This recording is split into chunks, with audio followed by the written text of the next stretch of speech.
بسم الله الرحمن الرحيم. الحمد لله والصلاة والسلام على رسول الله وعلى آله وصحبه ومن والاه. أما بعد، مشاهدي الأكارم، سلام الله عليكم ورحمته وبركاته. أهلا وسهلا ومرحبا بكم في حلقة جديدة ببرنامجكم رسالة سلام. ما زلنا نتحدث حول تعامل النبي صلى الله عليه وآله وسلم مع النساء، ووصلنا في حديث المرأة صاحبة المزادتين التي كان عندها ماء، وقلنا وعدناكم أننا سنشرح إن شاء الله هذا الحديث نحن وإياكم لنتأمل كيف كان تعامله صلى الله عليه وسلم لمن أسدى له معروفا ولو كانت امرأة.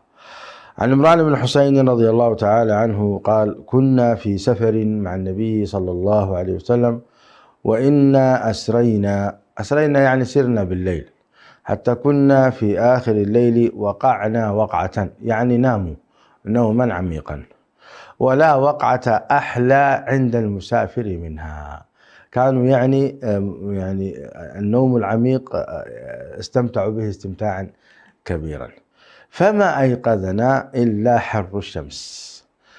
واعتقد أن هذه هي الحالة الوحيدة، الله أعلم حسب علمي، التي أناموا فيها بهذا النوم العميق حتى أيقظهم حر الشمس. وكانوا قد جعلوا بلال بن رباح رضي الله عنه وأرضاه يحرسهم، ثم بلال نام وهو واقف رضي الله عنه وأرضاه. وكان أول من استيقظ منا أبو بكر، ثم فلان ثم فلان، ثم عمر بن الخطاب، فكان هو الرابع. وكان النبي صلى الله عليه وسلم إذا نام لم يوقظ حتى يكون هو يستيقظ، لأن لا ندري ما يحدث له في نومه. صحيح، لأن النبي صلى الله عليه وسلم يأتيه الوحي في ثلاثة أمور. يأتيه الوحي ينزل عليه في رؤية صادقة، أو ينزل بها جبريل، أو يلقي جبريل في نفسه صلى الله عليه وسلم وحيا يلقيه في قلبه عليه الصلاة والسلام، وعلى جبريل الصلاة والسلام. قال الراوي: فكبر ورفع صوته بالتكبير، فلما استيقظ عمر ورأى ما أصاب الناس، وكان رجلا جليدا أجوف، فكبر ورفع صوته بالتكبير، فما زال يكبر ويرفع صوته بالتكبير حتى استيقظ بصوته النبي صلى الله عليه وسلم. فلما استيقظ شكوا إليه الذي أصابهم، قال: لا ضير، ارتحلوا. هذه كانت طريقة عمر بن الخطاب رضي الله عنه وأرضاه في إيقاظ النبي صلى الله عليه وسلم من النوم. ومن أجل أن لا يوقظه كما قلنا لعله يأتيه الوحي، فقام يرفع ويكبر صوته عمر رضي الله عنه وأرضاه. هذا الأدب الجم من الصحابة مع رسول الله صلى الله عليه وسلم هو دليل إيمانهم وصدقهم وإخلاصهم رضي الله عنه وأرضاهم، فما اختارهم الله عبثا. قال الراوي: فارتحل، يعني انطلقوا إلى مكان آخر، لأن هذا المكان كما في رواية أخرى وجد فيه شيطان وناموا بسببه، وبالتالي لابد من تغيير هذا المكان الذي فيه الشيطان حتى يؤدوا صلاة الفجر. فارتحل فسار غير بعيد، ثم نزل فدعا بالوضوء فتوضأ، ونودي بالصلاة فصلى بالناس. فلما انفتل من صلاته ذوى برجل معتزل لم يصلي مع القوم، قال: ما منعك يا فلان أن تصلي مع القوم؟ انظروا إلى هذا الموقف العجيب، أن النبي صلى الله عليه وسلم بعد أن صلى بالناس التفت فوجد رجل بعيد واقف أو جالس لوحده لم يصلي. طبعا هذه حالة نادرة في الصحابة رضوان الله عليهم، الناس يصلون ويلتجئون إلى الله ورجل لا يصلي وهو من المؤمنين.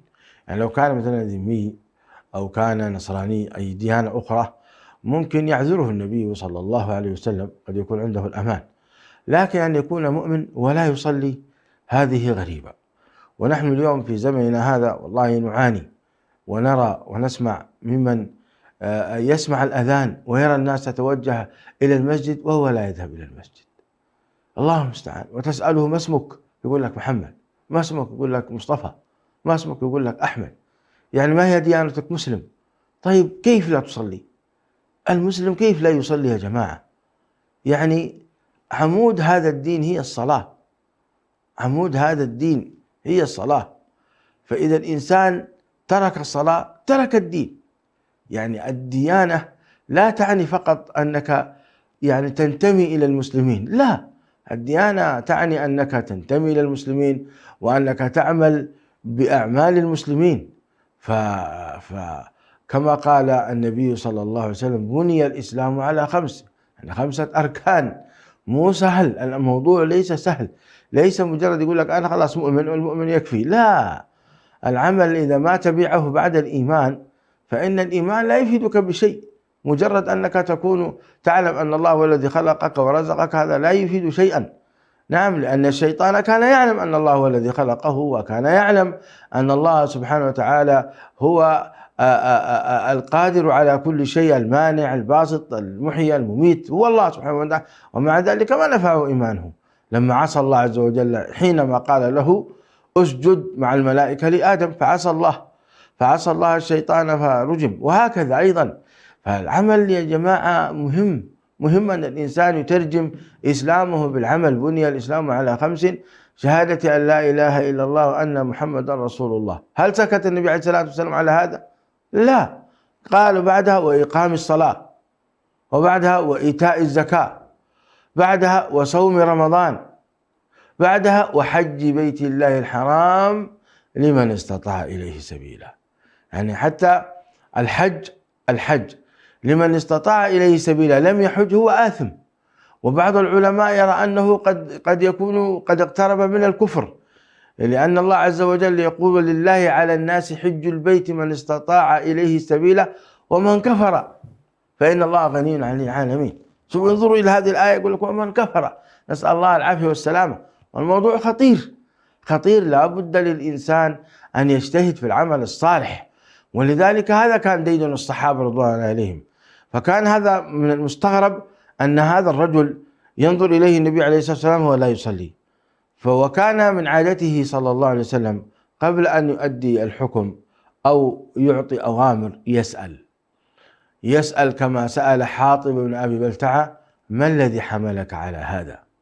يسأل دائما بأبي هو وأمي صلى الله عليه وسلم، نشهد أنه رسول الله. هذه أعمال الأنبياء، يسأل.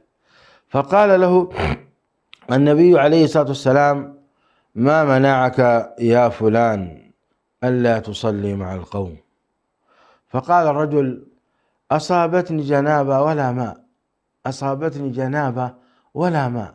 الجنابة هي أنه احتلم وهو نائم فخرج منه المني ورآه في جسده، خرج منه النبي المني متدفقا بلذة وقد رأى أثره في جسده، فلا بد له إذن أن يغتسل. نعم، وهذا بلا شك أنه من شريعة محمد صلى الله عليه وسلم رفع الجنابة الأكبر، ويسمونه رفع الجنابة الأكبر، الحدث الأكبر، وهو أن الإنسان يغتسل من الجنابة. تعلمون إخواني المسلمين أن بعض الناس لا يعرف لا يغتسل من الجنابة بسبب الجهل. بعضهم لا يغتسل، يعني يأتي زوجته ولا يغتسل، يذهب إلى عمله هكذا والعياذ بالله، نتيجة الجهل، لا يظن أن هذا واجب عليه. الله المستعان. يعني بقي يعني حينما يحصل الإنسان يبقى إلى هذه الدرجة من الجهل، مصيبة، والله مصيبة. يعني أنا سمعت عند ابن عثيمين رجلا 40 سنة ما اغتسل من الجنابة. لا إله إلا الله. ليه يا أخي؟ أين كنت تعيش؟ فين كنت تعيش؟ مصيبة والله. فالمهم، الجنابة تعرفونها أنتم ولا يخفى عليكم. والرجل الذي يخرج منه المني بلذة سواء كان مع زوجته أو كان نائما فإنه يعتبر يعني قد أصاب الجنابة. فبالتالي قال أنه النبي عليه الصلاة والسلام هنا الآن لا بد من رفع الجنابة، ولا يصح الصلاة من غير رفع الجنابة. فقال صلى الله عليه وسلم: عليك بالصعيد فإنه يكفيك. عليك بالصعيد فإنه يكفيك. ما هو الصعيد؟ الصعيد هو التراب الذي يكون صاعدا فوق الأرض. نعم، التراب الذي يكون صاعدا فوق الأرض يضربه به المؤمن على الأرض ضربة واحدة هكذا، ثم يخرج التراب من يده ثم يمسح وجهه. هذا هو. بعض الناس يضرب في التراب ثم يمسح وجهه ويمسح يديه ويمسح جسمه كله. لا، لم يأمرنا الشارع بهذا، لأنها هي أصلا رخصة، هي رخصة من الله سبحانه وتعالى. إذا عدم الماء فأنت تقوم بهذه الطريقة التي أمرنا الله عز وجل بها. ولا شك أن هذا الموضوع كما قال العلماء هو أمر تعبدي، أمر تعبدي من الله سبحانه وتعالى. أمرنا أن نضرب بالصعيد، فتيمموا صعيدا طيبا، تضرب الأرض ثم تذهب التراب ثم تمسح وجهك. هذا العمل هو عمل تعبدي لا علاقة له بالعقل، إنما هو سمعنا وأطعنا. وقد يكون له حكمة لا ندري، يكون له حكمة، فالمؤمن يقول سمعنا وأطعنا ويطبق الأمر. هذا يرفع الجنابة إلى حين أن تجد الماء، إلى حين أن تجد الماء. وهذا أيضا يكون لمن هو مريض لا يستطيع أن يستخدم الماء، فيستخدم التيمم. يستخدم يعني إذا كان الماء في جسده كله يضره فيستخدم التيمم. قال: ثم سار النبي صلى الله عليه وسلم فاشتكى إليه الناس من العطش، فنزل فدعا فلانا ودعا عليا، فقال: اذهبا فابتغيا الماء.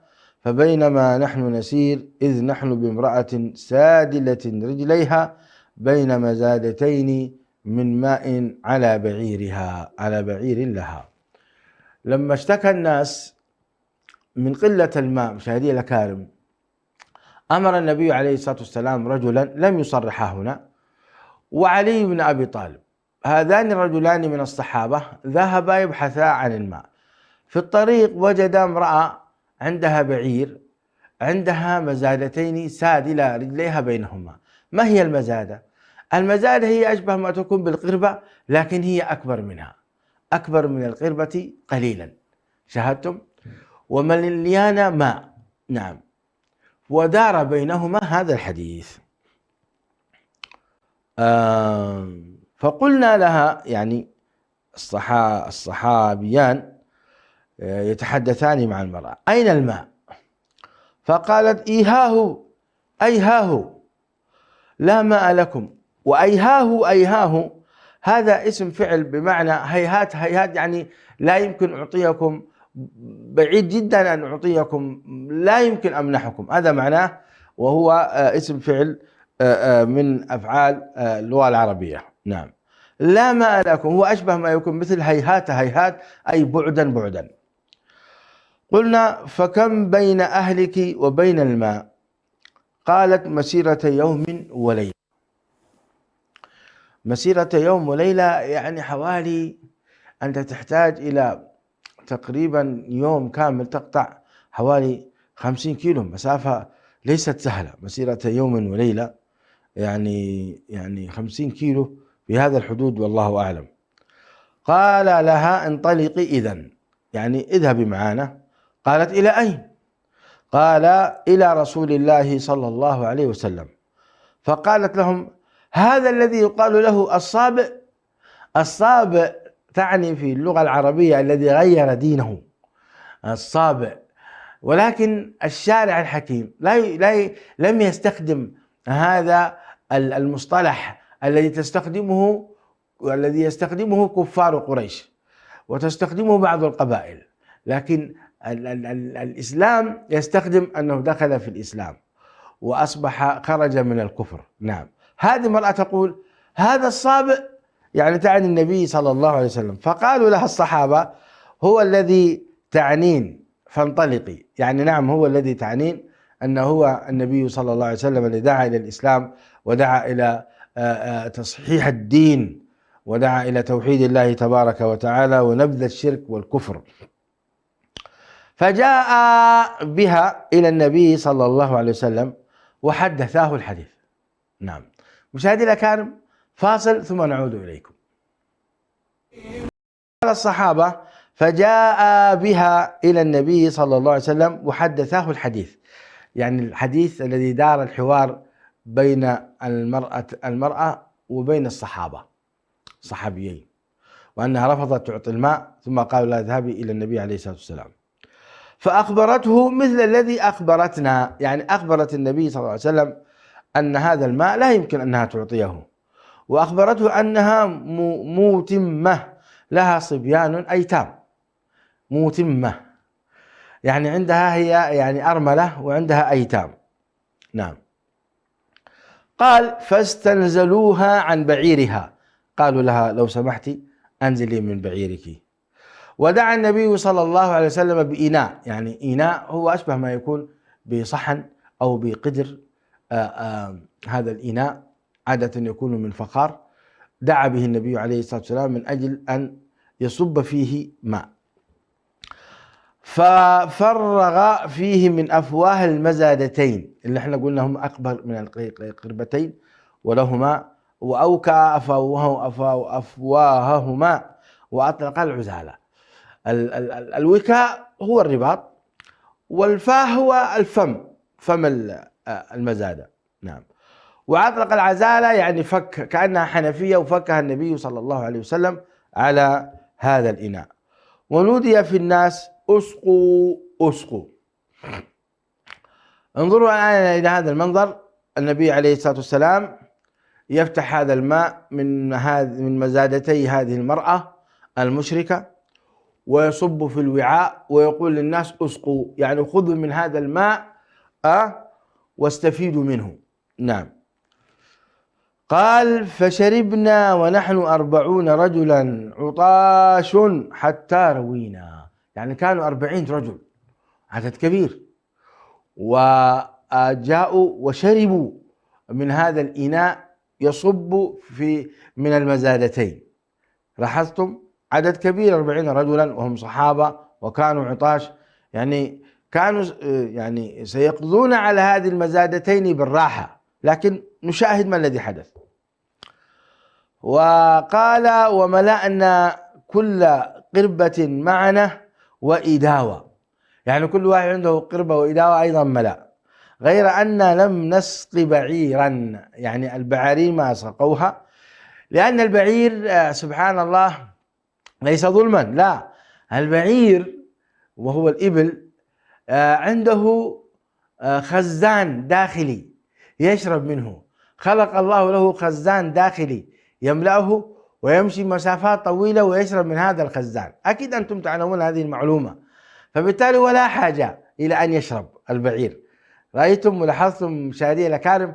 أي نعم. قال: غير أن لم نسقي بعيرا، ولا بعير واحد، الله أعلم كم كان من بعارين عندهم، ولكن كانت البعارين عندها مخزون تستطيع أن تسير إلى 7 أيام، يزيد قليلا ينقص قليلا، تبقى لا تشرب إلا من المخزون الذي لديها. وهذا من عجائب خلق الله سبحانه وتعالى. أفلا ينظرون إلى الإبل كيف خلقت. نشهد أن لا إله إلا الله وأن محمدا رسول الله. قال: وهي تكاد تندرج من الماء، يعني المزادتين، تندرج يعني القربة نفسها من شدة كثرة المياه التي فيها تكاد تنفجر وتتشقق من كثرة الماء، رغم أن الصحابة شربوا وأيضا أخذوا من لقربهم وإداواتهم، ومع ذلك كله لا تزال المزادتين ملأى بالماء. وهذا من عجائب النبي صلى الله عليه وسلم، من علامات النبوة. وكان آخر ذاك أن أعطى الذي أصابته الجنابة إناء من ماء، قال: اذهب فأفرغه عليك. نعم. الذي يجد الماء وكان أصابته الجنابة عليه أن يتقي الله وليمس الماء جسده.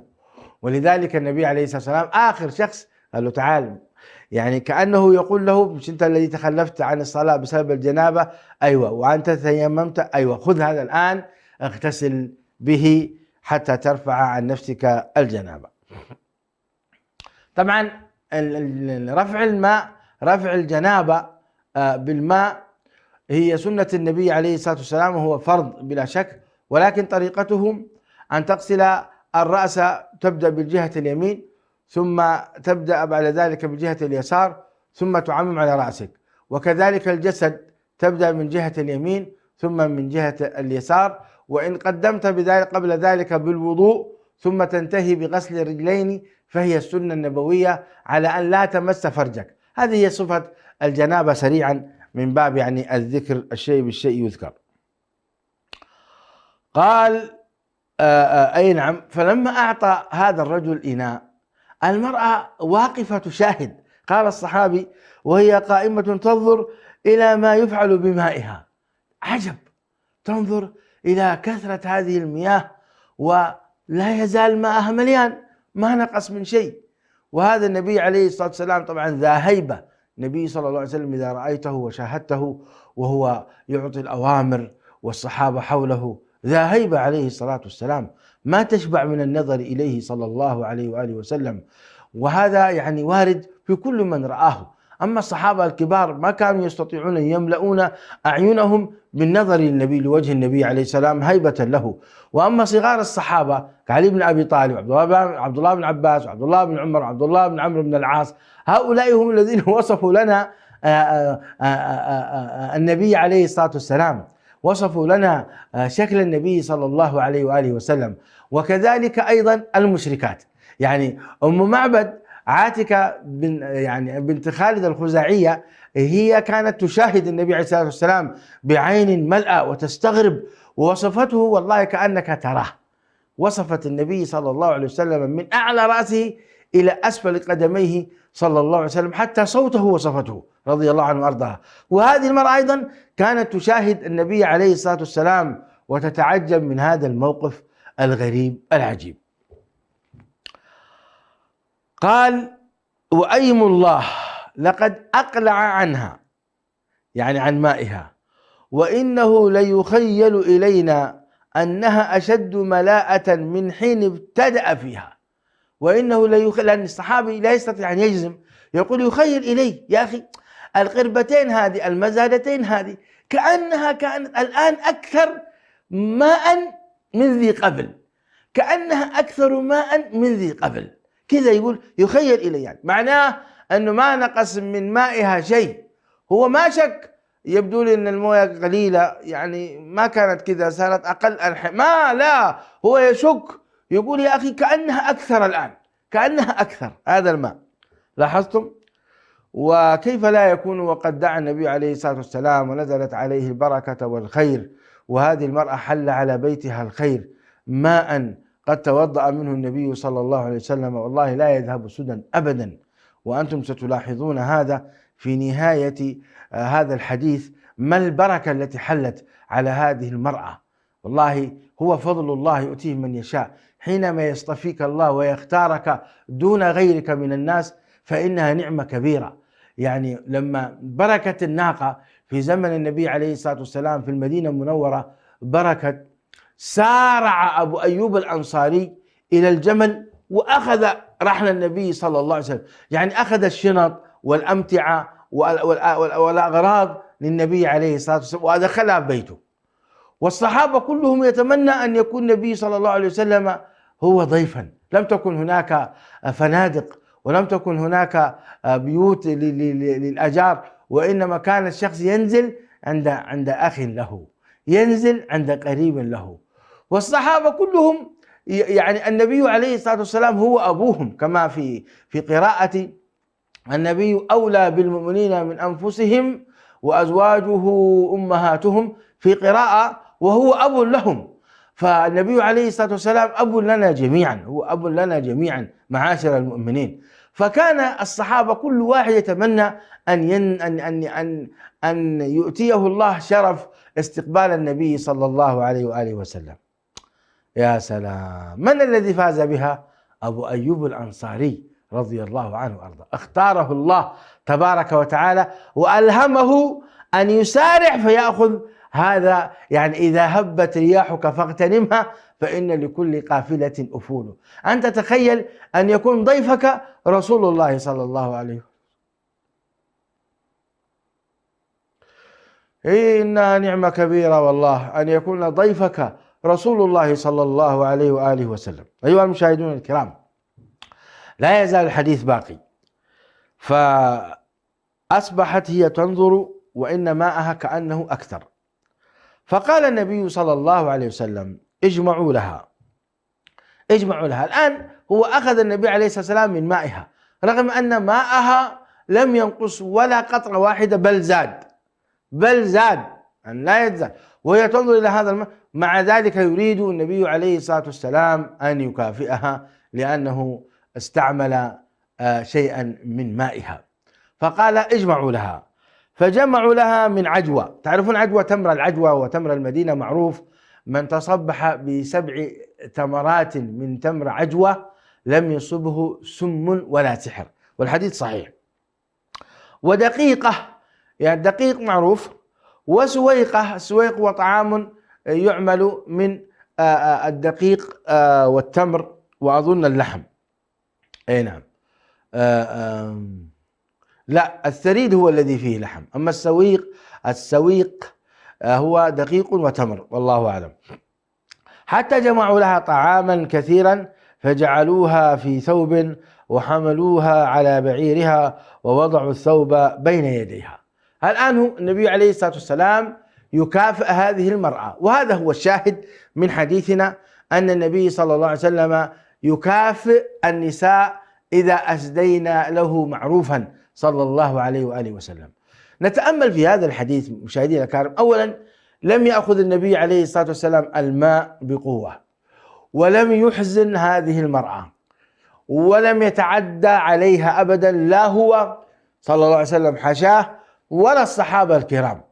امرأة تسير مسافات يوم وليلة بين الصحابة ولا يمسونها أبدا، ولم تسجل على النبي صلى الله عليه وسلم ولا على الصحابة الكرام أنهم أن امرأة تم اغتصابها أبدا. اقرأ التاريخ، اقرأ. نعم، وجد أن امرأة قد قتلت في إحدى الغزوات، يعني والنبي عليه السلام رأى مقتولة غضب صلى الله عليه وسلم وقال من قتل هذه؟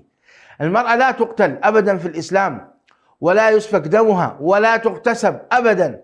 واقرأوا التاريخ إن شئتم، لا اغتساب في الإسلام أبدا. المرأة مكرمة ومصانة في دين الإسلام، لا يمسها رجل أبدا بسوء، سواء كانت مشركة أو كانت مسلمة أو كانت بوذية، لا تمس المرأة بسوء. الله أكبر. أي دين هذا يا أخوان؟ أليس من حق أن نفخر بهذا الدين السماوي العظيم الذي أنزله؟ كيف يقول يا أخي خابوا وخسروا؟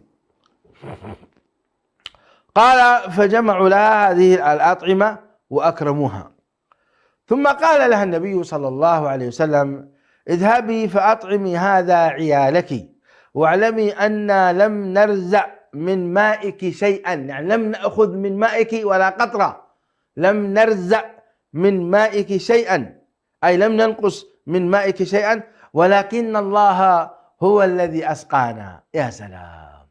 حينما أيضا يرد النبي عليه الصلاة والسلام الفضل والمن لله سبحانه وتعالى، هذه رسالة لكل واحد. بعض الناس يقول لولاك ما كان كذا وكذا، لولاك ما كان كذا، لولا فلان وفلان. هذا من الشرك الأصغر الذي دائما الناس يعني تغفل فيه. أنت تقول أولا لولا الله ثم أنت، لولا الله ثم فلان. وهذا النبي عليه الصلاة والسلام هنا يعني لم يقل ببركة دعائي وببركة أني نبي، لا، بل قال ولكن الله هو الذي أسقانا. يا سلام.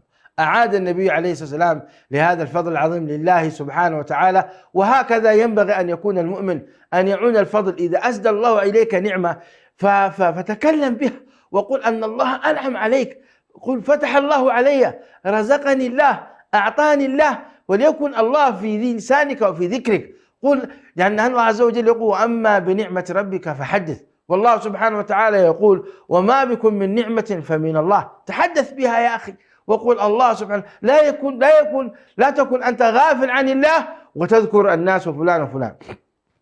صحيح في مسند الإمام أحمد بإسناد صحيح أن النبي صلى الله عليه وسلم قال: لا يشكر الله من لا يشكر الناس. لا يشكر الله من لا يشكر الناس. يعني أنت إذا لم تشكر الله سبحانه، إذا لم تشكر الناس وتكافئهم على ما قاموا، فأنت لا تشكر الله في الحقيقة. ولكن أيضا كما أنت تشكر الناس لا تنسى الله سبحانه وتعالى. ولذلك لا بد من موازنة الأمور، ودائما الله عز وجل هو الذي يسخر لك عباده، والذي يعطيك ويمنحك ويوفقك ويسددك، فلا تنسى ربك. مشاهدي الأكارم، باقي أن نكمل قصة هذه المرأة ثم نختم إن شاء الله. قال: فأتت أهلها وقد احتبست عنهم، قالوا: ما حبسك يا فلانة؟ تأخرت عنهم وكان الوقت معروف، يوم وليلة. قالت: العجب، لقيني رجلان فذهبا بي إلى هذا الذي يقال له الصابئ ففعل كذا، وقصت لهم القصة كاملة. فوالله